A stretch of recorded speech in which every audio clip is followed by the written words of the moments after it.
আমাদের অর্থনীতিতে ব্যাংকিং সিস্টেমের সবথেকে গুরুত্বপূর্ণ বিষয় হলো বাণিজ্যিক ব্যাংক। আর বাণিজ্যিক ব্যাংকের একটি গুরুত্বপূর্ণ দিক হলো বহুগুণিতক ঋণ প্রক্রিয়া।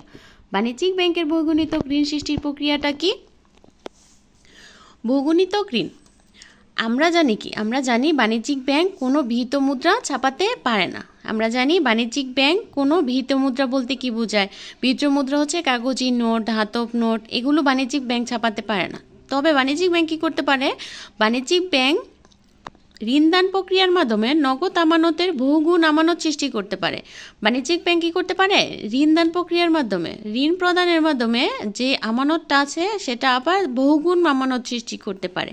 মূলত ঋণদান ক্ষমতার উপরই ব্যাংকের মুনাফা অর্জন। মূলত আমাদের কি ঋণদান বাণিজ্যিক ব্যাংকটা ঋণ প্রক্রিয়ার মাধ্যমেই মুনাফাটা অর্জন করে। প্রবাবিলিটি এবং অস্তিত্ব নির্ভর করে। বাণিজ্যিক ব্যাংকের অস্তিত্বটা এই ঋণদান প্রক্রিয়ার মাধ্যমে নির্ভর করে। বাণিজ্যিক ব্যাংকের আমানতকে আবার দুভাগে ভাগ করা যায়। বাণিজ্যিক ব্যাংকের আমানতকে দুভাগে ভাগ করা যায়। বাণিজ্যিক ব্যাংকের আমানতগুলো কি কি?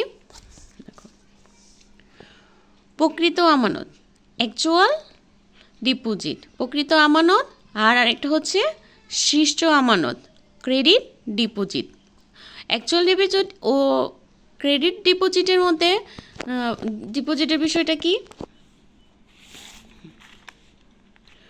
কোনো ব্যক্তি ব্যাংকে নগদ টাকা জমা দিলে তার নামে ব্যাংকের খাতায় একটি আমানত হিসেব বা এসি খোলা হয়। আমানত হিসেব বা অ্যাকাউন্ট খোলা হয় কোনো ব্যক্তি নগদ টাকা জমা দিলে, এই এসিটা খোলা হয়। এরূপ আমানতকে প্রকৃত আমানত বলা হয়ে থাকে বা অ্যাকচুয়াল ডিপোজিট বলা হয়ে থাকে।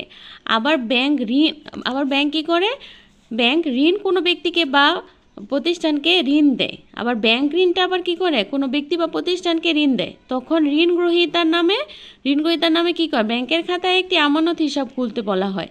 ঋণগ্রহীতার নামে আবার ব্যাংকের খাতায় একটি আমানত হিসাব খুলে রাখতে হয় এবং সেখান থেকে চেকের মাধ্যমে ঋণের টাকা তুলে নেবার অনুমতি দেওয়া হয়। আমানতকারী কি করতে পারে?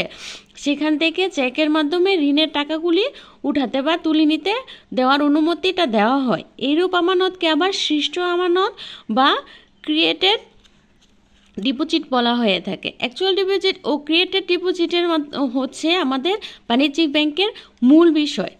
এখন তাই বলা হয়ে থাকে ঋণ আমানত সৃষ্টি করে। আমাদের বাণিজ্যিক ব্যাংকটা যে ঋণটা গ্রহণ করে সেটা আবার আমানত হিসেবে রাখে, রক্ষিত আমানতটা আবার অপরকে ঋণ হিসেবে প্রদান করে। তাই ঋণ কি আবার আমানত সৃষ্টি করে, এক ঋণ থেকে আবার আরেক ঋণের উৎপত্তি ঘটে। তাই ক্রেডিট ক্রিয়েটস ডিপোজিট, ঋণ আমানত সৃষ্টি করে। Credit creates deposit. এখন প্রশ্ন হলো, আমাদের যে ব্যাংকে তো প্রচলিত মুদ্রা ও তারপর বিহিত মুদ্রা এগুলো ছাপাতে পারে না, তাহলে ব্যাংক টাকাটা কোথা থেকে পাচ্ছে?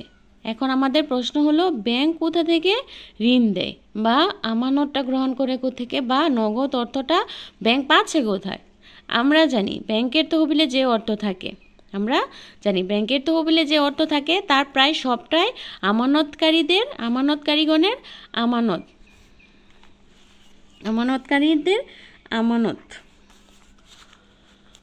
এখন দেখো, আমানতকারী চাহিদা মাত্র ব্যাংক যে অর্থ ফেরত দিতে বাধ্য থাকে। আমানতকারী চাহিদা মাত্র যে ব্যাংক যে অর্থ ফেরত দিতে বাধ্য থাকে, অর্থাৎ ব্যাংকে তারল্যতা বজায় রাখতে হয়। বাণিজ্যিক ব্যাংকে যে আমানতকারীরা সে আমানত জমা রাখে, সেই আমানতটাও পুরোপুরি যদি আমরা ঋণ প্রদান করে থাকে ব্যাংক যদি পুরোপুরি ঋণ প্রদান, তখন আমানতকারী এসে নগদ অর্থ যখন উঠাতে যাবে, যখন ওদের কাছে কোনো নগদ ক্যাশ বা তারল্য থাকবে না, তখন ওই ব্যাংকের উপরে মানুষের বিশ্বাসযোগ্যতা হারাবে। তাই ব্যাংক কী করে? তার তারল্যতা বজায় রাখে। তা না হলে ব্যাংকিং আমানতকারীর নিকট তার বিশ্বাসযোগ্যতা হারিয়ে যায়। তবে অভিজ্ঞতার আলোকে ব্যাংক কর্মীরা তাদের বিগত বছরের অভিজ্ঞতার আলোকে ব্যাংক জেনে গেছে যে মানুষ যে পরিমাণ অর্থ একসঙ্গে জমা রাখে, অভিজ্ঞতার আলোকে ব্যাংক কী করেছে? মানুষ যে পরিমাণ অর্থ একসঙ্গে জমা রাখে তার সবটাই একসঙ্গে তুলে নেয় না। যে পরিমাণ অর্থ, যেমন 10,000 টাকা জমা রাখলো, একসাথে এসে 10,000 টাকাই তুলে নেয় না, 8,000 5,000 এরকম উঠায়নি। এখান থেকে বাণিজ্যিক ব্যাংকের ঋণ বা আমানত সৃষ্টির রহস্যটা নিহিত। এই যে ওরা যে প্রথমে যে আমানতটা রাখে আর ও সেই আমানত যে একসাথেই সব নিয়ে যায় না বা একসাথে জমা রাখা অর্থ উঠিয়ে ফেলে না, সেটা বাণিজ্যিক ব্যাংকের কর্মকর্তা বা ব্যাংক সেটা জানে। আর সেই অভিজ্ঞতার আলোকে ব্যাংক কী করে, একটা নির্দিষ্ট পরিমাণ তরল সম্পদ হাতে রেখে বাকি টাকা আবার ওই আমানতটাকে আবার ঋণ হিসেবে অন্য একজনকে প্রদান করে। একটি কাল্পনিক উদাহরণের সাহায্যে ব্যাংকের আমানত সৃষ্টির প্রক্রিয়াটা ব্যাখ্যা করা যায়। কি করা যায়? কাল্পনিক উদাহরণের সাহায্যে। মনে করি কোনো এক ব্যাংকের 10,000 টাকা নগদ জমা পড়লো। কোনো একটি বাণিজ্যিক ব্যাংকে 10,000 টাকা জমা পড়লো। এক্ষেত্রে ব্যাংকের স্থিতিপত্রটা কি হবে? এক্ষেত্রে ব্যাংকের স্থিতিপত্রটা হবে নিম্নরূপ। আমাদের এখানে হচ্ছে দায়, আমরা যে প্রাথমিক আমানতটা পেলাম এটা হচ্ছে টাকা, সম্পদ, টাকা। এভাবে আমাদের বক্স আকারে এই উদাহরণটা দিতে হবে। যে 10,000 টাকা আমরা হাতে পেয়েছি এটা হচ্ছে আমাদের প্রাথমিক আমানতটা হচ্ছে 10,000 টাকা। আমাদের সম্পদ হচ্ছে নগদ, 10,000 টাকা আমাদের নগদই আছে, আর টাকাটা তো টাকাই। এখন মনে করি তারল্যতা বজায় রাখার জন্য, আমাদের যে তারল্য বজায় রাখা বলতে কি বোঝায়? আমানতকারী চাহিদা মাত্র যে টাকাটা আমাদের বাণিজ্যিক ব্যাংকে ফেরত দিতে হবে বা বাণিজ্যিক ব্যাংকের কাছে রাখতে হবে, আমানতকারী চাহিদা মাত্র যে ওকে দিতে হবে, সেজন্য বাণিজ্যিক ব্যাংক কী করে, তারল্যতা বজায় রাখার জন্য ওই 10,000 টাকা থেকে 20% কী করবে, কাজে ব্যাংক 20% হারে তারল্যতা বজায় রাখবে। আর কাজে ব্যাংক কী করতে পারবে, 2,000 টাকা রেখে দিয়ে, ব্যাংক 20%-এ 10,000 থেকে 2,000 টাকা রেখে দিয়ে বাকি 8,000 টাকা কী করতে পারবে, বাকি 8,000 টাকা কোনো একজনকে ঋণ দিল।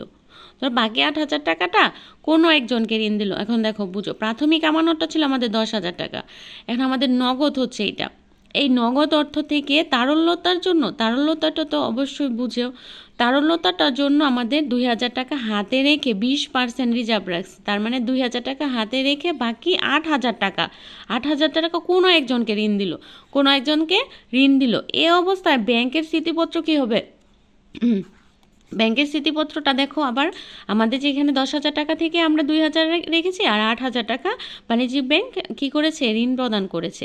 এখন আমাদের পরবর্তীটা কি হলো, প্রাথমিক আমানত ছিল 10,000 টাকা, এখন শীর্ষ আমানতটা কি হচ্ছে, 10 - 2,000 টাকা বাদ পড়ছে, এখান থেকে 2,000 টাকাটা রিজার্ভ, আর 10,000 টাকা থেকে 2,000 গেলে থাকে 8,000 টাকা। এই শীর্ষ আমানতটা হচ্ছে আমাদের 8,000 টাকা, এটা হচ্ছে আমাদের শীর্ষ আমানত।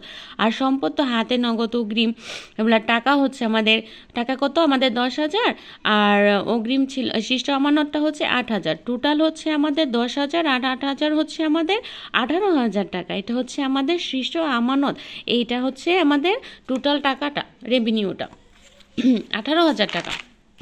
এখন পরবর্তীতে দেখো আবার ব্যাংক কী করেছে।